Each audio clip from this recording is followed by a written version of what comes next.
Appendix C. The arrestsmith enters a martial trance with Vox Nihili. What follows happens in a second alternate timeline, separate from the main Succession game and from the previous adventure mode attempts. I am to be the greatest dwarf in existence. My name is Rimtar Halwatch, the Blanketed Elbows, and it is my quest to possess the greatest dwarven artifact in existence, Trail Machines, the Fellowship of Right, the adamantine plate mail crafted by the legendary Professor Bling. I visited the place once called Headshoots several years ago, and recovered from there a splendid adamantine blade, and several pieces of iron armor crafted by Professor Bling himself. But the truly worthy equipment remains in the hands of the greatest survivor of that unholy place, Holistic Detective. I've spent years of my life training in the discipline of wrestling, swords dwarfship, and shield use, and over 300 men and beasts have fallen by my hand. It was I who, at the bidding of a great demon, led a band of goblin scum into the depths to fight 3 ancient and powerful cyclops, emerging alone from that place with 3 single-eyed heads. It was I who faced down a truly mighty titan with only a blunt wooden sword taken from an unfortunate elf, and came away without a scratch.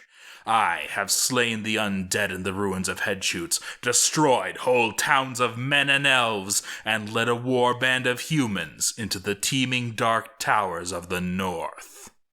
Today I lead what remains of that war band, 2 spearmen, a swordsman, a maceman, an axeman, and 5 crossbowmen, to face down the greatest band of heroes this world has seen, the champion of Headshoots. After weeks of searching, we finally come across the encampment where the former heroes of Headshoots languish. One, called Athlete's Footnote, foolishly leaves the safety of the masses and becomes our first victim. I hit him with the body of my titan a few times, and our powerful swordsman finishes the job.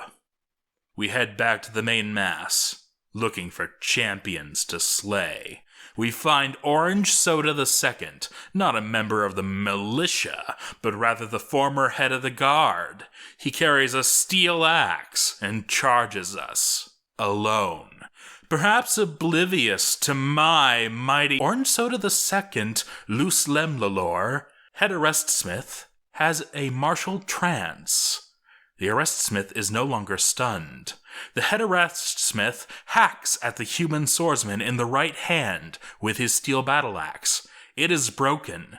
The human swordsman's right wrist, their thumb on their right hand, and several of their fingers have been mangled. The human swordsman loses hold of their shield. You miss the head arrestsmith. They counterstrike.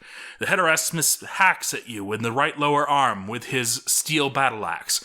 You lose hold of the steel right gauntlet. You lose hold of your right glove. Your right lower arm flies off in a bloody arc.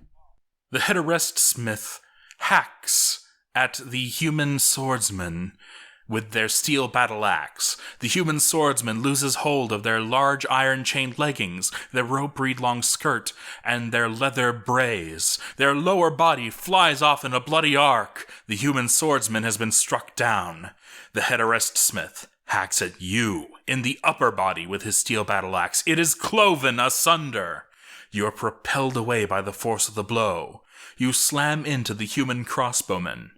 You have been struck down. You are deceased. Yes, Orange Soda II, the not especially notable but apparently vastly underappreciated head of the guard, destroyed me and my entire party, including 5 crossbowmen, without even being touched once. So falls Rimtar. Appendix D.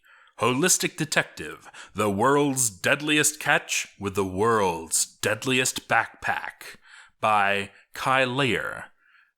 In yet another alternate timeline, mortals are mortals.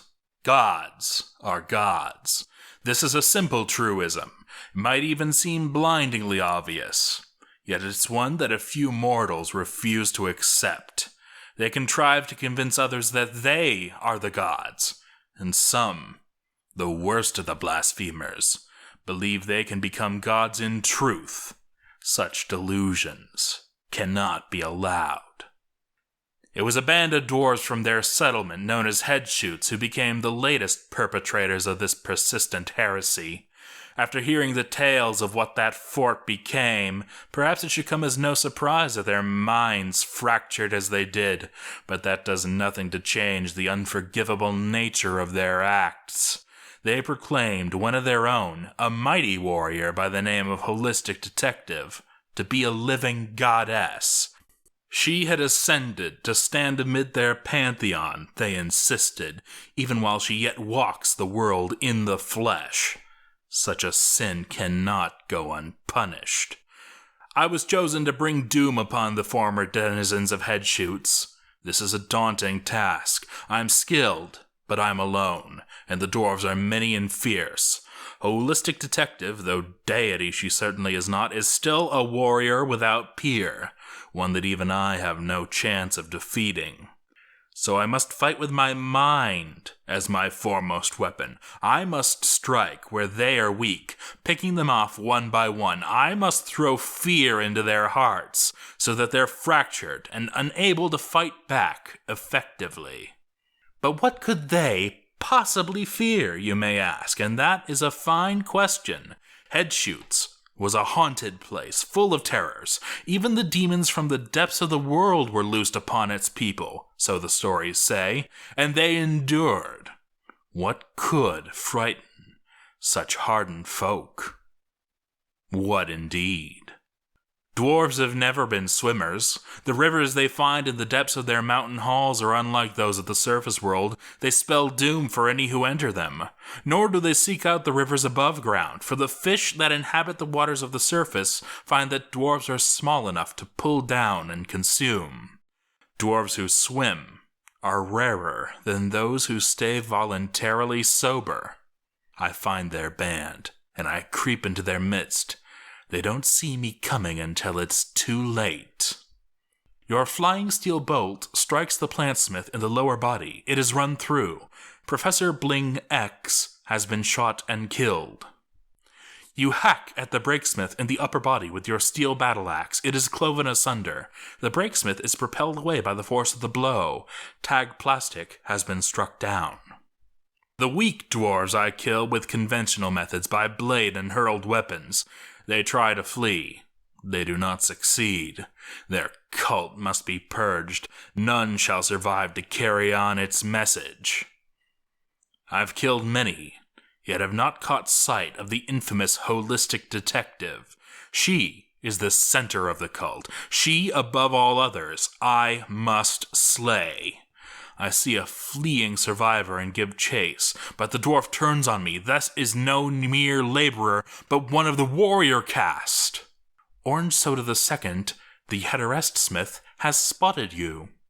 The situation couldn't be better. I spot him from across a murky pond. Without hesitation, I dive into its depths. The warrior, cautious but still none too clever, steps onto the precarious spit of ground that juts into the pond.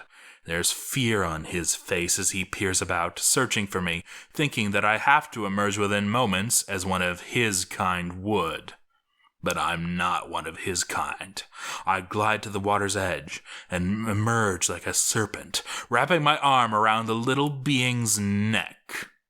Within moments, he struggles no more. I roll the body into the pond, watching it sink out of sight in the green-tinged depths. Further hunting leads me to several more of the weaker dwarves, all of whom fall without posing any real threat. It is as I am working my way up a low hill that I hear a commotion in the brush beside me. Acting quickly, I slip into cover, and not a moment too soon. You have spotted Holistic Detective. The false goddess herself arrives, no doubt eager for revenge. She, at least, has no fear. She's killed foes beyond number. She's beyond fear. She is that which others fear. Even I feel a moment's worry as I contemplate my next move, for one false step here will mean my death. There's a pond nearby. I creep to its edge, close to Holistic Detective, and open my pack. I have a number of items that I can throw from concealment. My adamantine spear is an amazing example of the weaponsmith's art, so sharp that it could almost be called the essence of a weapon. I took it from a dwarf named Mofetta, who learned to his dismay that there are foes no weapon can harm, as the water closed over him. Needless to say, it isn't the first thing that I throw. The deathsmith jumps away from the spinning corpse of Frederick II. I pelt Holistic Detective with the severed heads of her comrades. She dodges effortlessly as they fly past, spinning, searching for my hiding place. Good. Her anger will make her foolish. I step out of hiding, and at last I hurl the spear. I miss. Horribly, so be it. I did not expect to settle this fight on land. I throw everything else I have. Holistic just rushes at me like a fiend from the darkest hell. Good. Standing at the edge of the pool, with my heels out over the water itself, I taunt the predator. Enraged, she collides with me, dealing me a painful blow in the process. You miss the deathsmith. The deathsmith leaps at you. The deathsmith bashes you in the left hand with her giant rat leather backpack. It is bruised. Your left wrist has been sprained. Your thumb, left hand has been badly bruised. Your first and third fingers have been bruised. The deathsmith collides with you. You tangle together and tumble forward. Foolish dwarf, that was a mistake. You're in my world now. Even drowning, Holistic Detective puts up a mighty resistance, thrashing about wildly in the silty waters of the pond. The deathsmith charges at you. You're surprised by the ferocity of the deathsmith's onslaught. They strike at you, but the shot is blocked. You are knocked over and tumble backwards. The deathsmith bashes you in the head with her giant rat leather. It is battered. You've been stunned. Your nose has been bruised. In the end, Holistic Detective, the deathsmith, has drowned.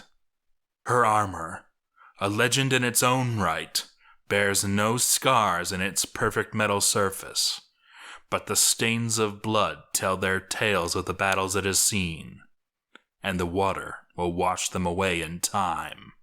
I dragged trail machines to another pond, far from where Holistic Detective fell. It's better that such an artifact be lost for all time. I do not have the power to destroy it, nor could I trust anyone else to, for such things have a power to cloud minds. Adamantine does not rust. It shall sit beneath the water for eternity. My work is complete.